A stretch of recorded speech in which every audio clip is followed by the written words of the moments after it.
Vamos iniciar mais uma aula hoje falando sobre frações.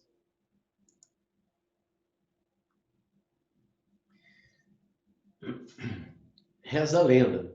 Segundo a lenda, o olho esquerdo de Horus simbolizava a lua e o direito o sol. Durante uma luta, o deus Celt arrancou o olho esquerdo de Horus, o qual foi substituído por este amuleto que não lhe dava visão total, colocando então também uma serpente sobre sua cabeça. Depois da sua recuperação, Horus pôde organizar novos combates que levaram à vitória decisiva sobre Sete. O importante aqui é lembrar assim, que os egípcios, né, já bem lá na antiguidade, usavam base 2, o que nós viemos a usar já, só agora há pouco com o advento aí da informática.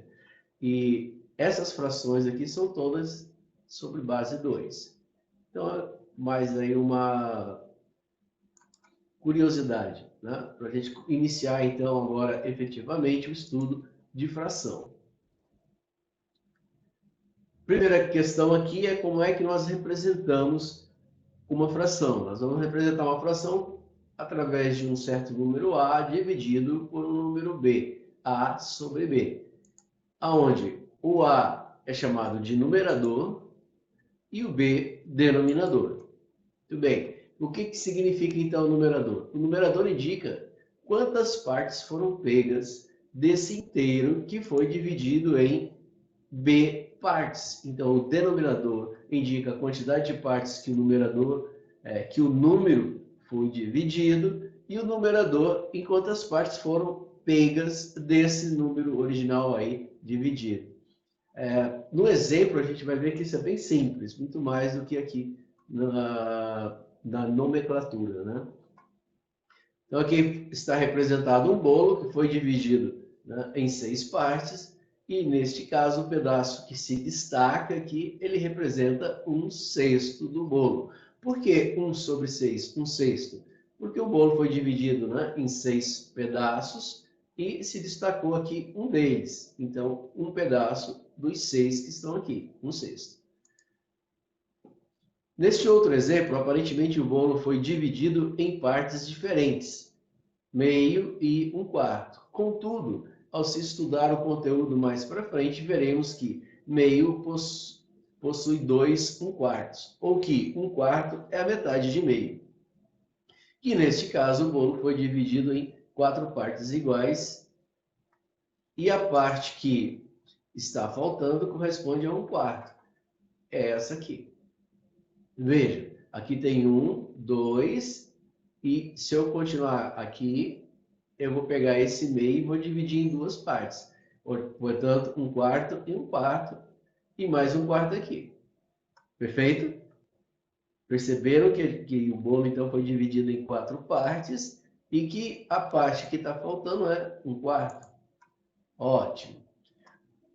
Vamos ver aqui algumas as regras para se dar nome, né, a esses termos. Então, eu tenho 1 no numerador, 2 no denominador. A leitura é 1/2, ou 1 sobre 2.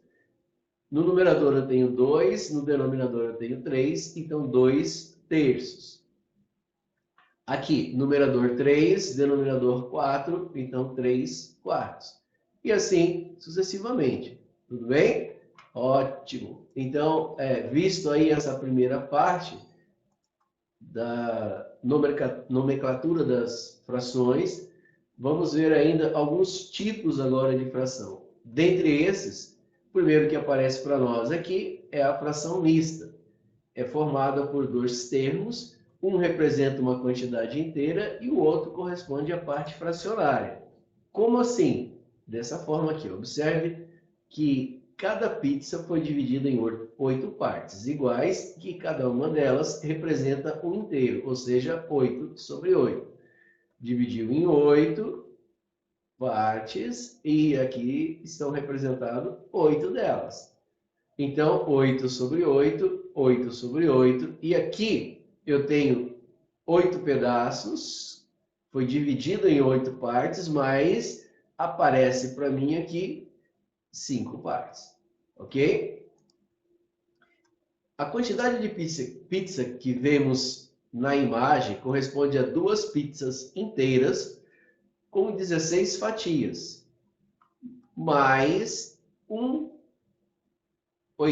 5 oitavos, desculpa, 5 oitavos, ou seja, 5 fatias de pizza dividida em 8 partes.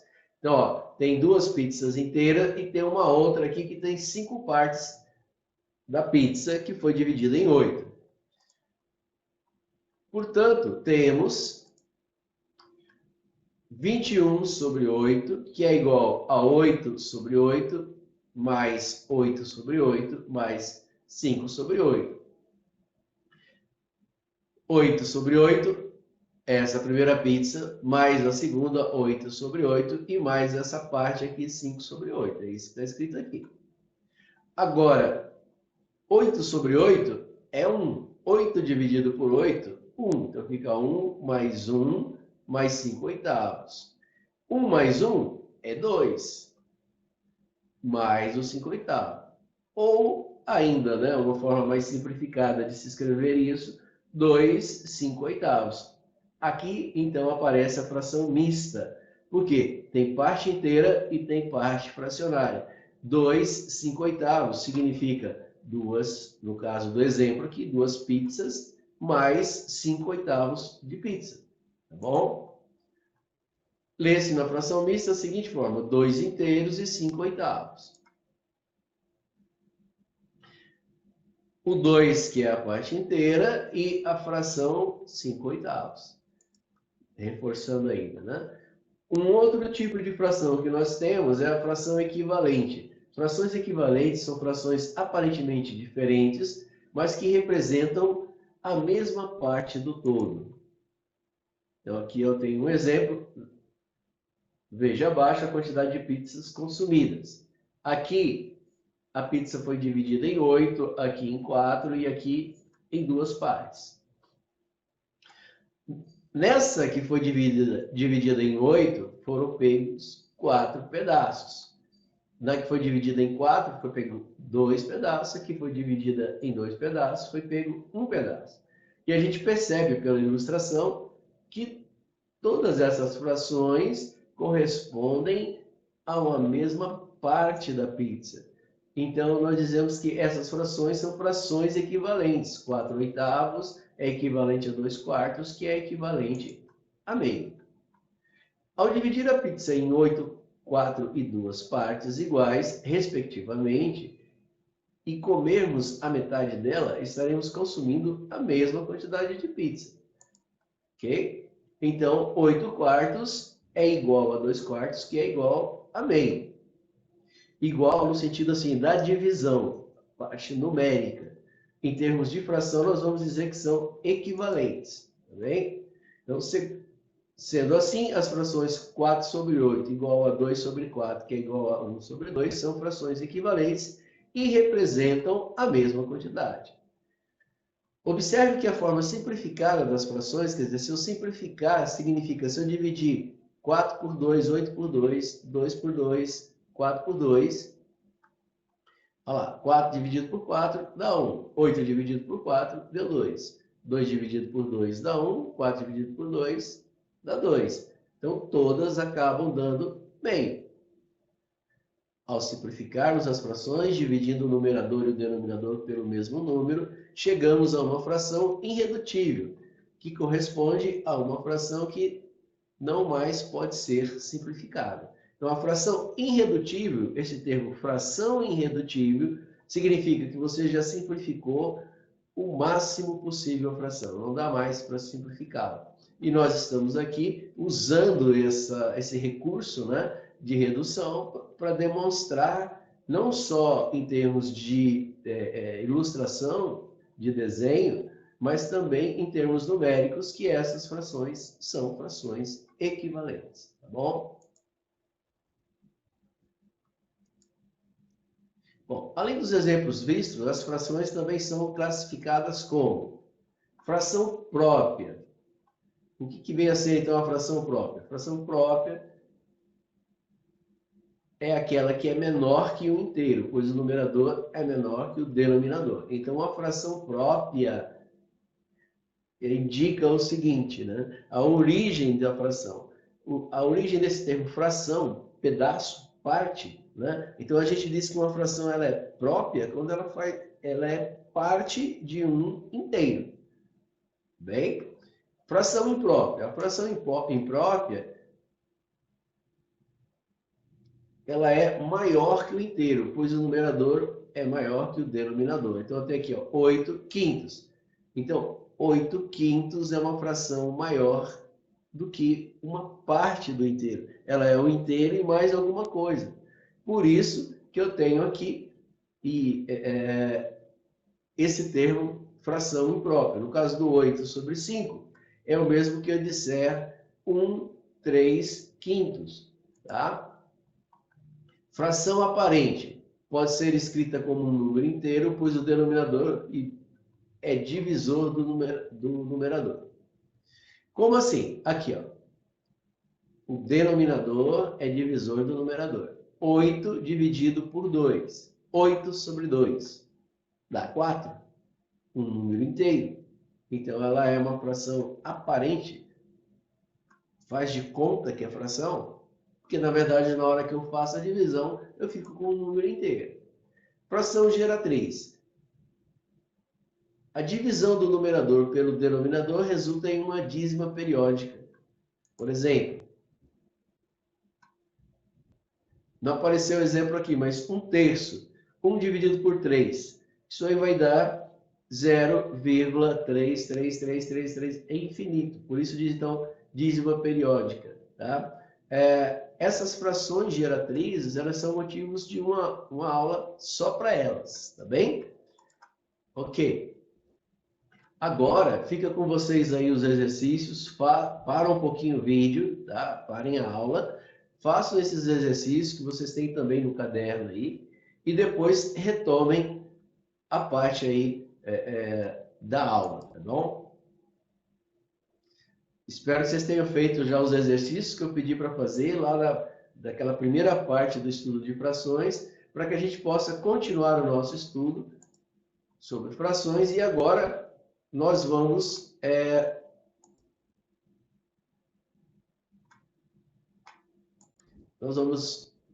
ir aqui fazendo uma recapitulação rápida aqui do que nós tínhamos visto antes, e agora a gente parte então para o estudo daquilo que eu sempre falo, né? Quando nós estudamos, quando nós aprendemos matemática, algum assunto da matemática, nós aprendemos para fazer conta, fazer operação. Então, tudo aquilo que nós vimos antes sobre fração é uma preparação para que a gente possa fazer as operações. Aqui a gente vai começar com a adição e a subtração, com um detalhe, com o mesmo denominador. Então, na soma e subtração de frações de mesmo denominador, soma-se ou subtrai-se o numerador e conserva-se o denominador. Vamos lá ver uns exemplos. Fica muito mais fácil do que a gente ficar lendo aqui o enunciado, né? Então, eu tenho, por exemplo, 2/6 mais 1/6. Vejam, denominadores são iguais. Se os denominadores são iguais, você conserva o denominador e soma o numerador. 2 mais 1. Agora, conserva o denominador, somando 2 mais 1, 3. Está pronto. É só isso, a soma com frações de mesmo denominador. Também na subtração de frações com o mesmo denominador, acontece a mesma coisa. 7 sobre 8 menos 3 sobre 8. Eu tenho denominadores iguais. Então, conservo o denominador e subtraio o numerador. 7 menos 3. Está lá. E 7 menos 3 dá 4. Conservo o denominador, ficou 4 sobre 8. Quem quiser já reduzir aqui, simplificar, lembrando lá no comecinho da aula, né? Pode simplificar também. A gente não faz isso porque a nossa intenção aqui é reforçar a questão da soma e subtração de frações. E agora, os exercícios para vocês treinarem. Então, parem a aula, façam o exercício primeiro, depois retomem a aula aqui para que a gente possa seguir, né, com o nosso assunto. Ok? Espero que vocês tenham voltado, parado aí, feito já os exercícios, porque agora nós vamos ver adição e subtração com denominadores diferentes. Então, o que é mais comum de acontecer é isso, de você fazer uma soma ou uma subtração com os denominadores diferentes. Na soma e na subtração de frações com denominadores diferentes, antes de efetuar a operação, é preciso transformar as frações em frações de mesmo denominador. Então, a primeira coisa que nós fazemos aqui é transformar as frações em mesmo denominador. E aí, quando eu tenho denominadores iguais, vocês se lembram, tanto na soma como na subtração, conservo o denominador, soma o numerador. Por isso que a primeira coisa a fazer aqui é transformar esses denominadores diferentes em mesmo denominador. Então, para isso, calcula-se as frações equivalentes e de mesmo denominador. Vou pegar aqui um exemplo, como sempre. Eu tenho lá 2/3 mais 1/4. Vejam, denominadores diferentes. Se são diferentes, o que é que eu vou fazer? Primeiro passo para tornar esses denominadores iguais é eu tirar o mínimo denominador comum entre eles. Mais um assunto, nós já vimos esse assunto na outra aula lá, falando sobre mínimo múltiplo comum e também sobre máximo divisor comum. Nós temos essa aula. Quem não lembrar direitinho, dá uma olhada lá, voltem lá para assistir a aula sobre mínimo múltiplo comum. E como é que a gente faz? Eu tenho o mínimo, então, entre 3 e 4, que dá 12. Então, eu vou colocar aqui o 3 e o 4. Já coloquei o 12 lá, porque eu já sabia, né? Tinha feito a conta antes. Mas, como é que eu faço, então? Recordando, eu coloco o 3 e o 4. Aqui, eu vou começar tentando dividir por 2. O 4 é divisível por 2. Eu divido 4 por 2, dá 2. O 3 não é divisível, mantém. O 2 ainda é divisível por 2, então eu continuo dividido por 2, o 2 deu 1, o 3 eu vou repetir, e agora, como cheguei em 1, eu paro aqui e vou aumentar, né? Vou tentar dividir por 3. Como 3 é divisível por 3, dá 1, acabou aqui a decomposição, e agora eu faço 3 vezes 2, 6, vezes 2, 12. Então, 12 é o novo denominador. Então, ao tirar o mínimo, esse mínimo 12, então aqui é o novo denominador dessas duas frações. Agora, eu preciso calcular o numerador. E para isso, né, eu vou fazer o quê? Eu vou pegar esse 12, vou dividir por 3, vou multiplicar por 2. E aí eu vou ter aqui, então, o novo numerador. Como assim? De novo, eu pego 12, vou dividir por 3, e depois o resultado da divisão eu multiplico por 2. Então, eu vou ter essa situação aqui para as duas frações, tá? Então, ó, 12 dividido por 3 vezes 2. Mesma coisa na segunda aqui. 12 dividido por 4, olha lá, 12 dividido por 4 vezes 1. Tudo bem? O que eu faço agora? Olha lá, 12 dividido por 3 dá 4, ficou vezes 2. 12 dividido por 4 deu 3 e aqui ficou 1. Tá bom? Ótimo. Agora eu tenho 4 vezes 2, 8. 3 vezes 1, 3. Ok? Muito bem. O que aconteceu aqui? Denominadores iguais. Agora, né, as duas frações possuem o denominador iguais, conserva-se o denominador e soma o numerador. Então, vamos lá. 8 mais 3 sobre 12. E 8 mais 3 é 11. 11 sobre 12, portanto, é o resultado de 2/3 mais 1/4. É o resultado da conta. E agora, como sempre, né, fica com vocês aí os exercícios. Eu fiz um exemplo de soma, no exemplo da subtração é idêntico, tá? Então, fique aí com os exercícios. De novo, né? Parem aí a aula, façam os exercícios. Se precisar, então retomem a aula. Assistam a aula novamente, tá bem? E aí façam os exercícios. E por hoje é só isso. Vamos lá, quem sabe aí para até a próxima aula.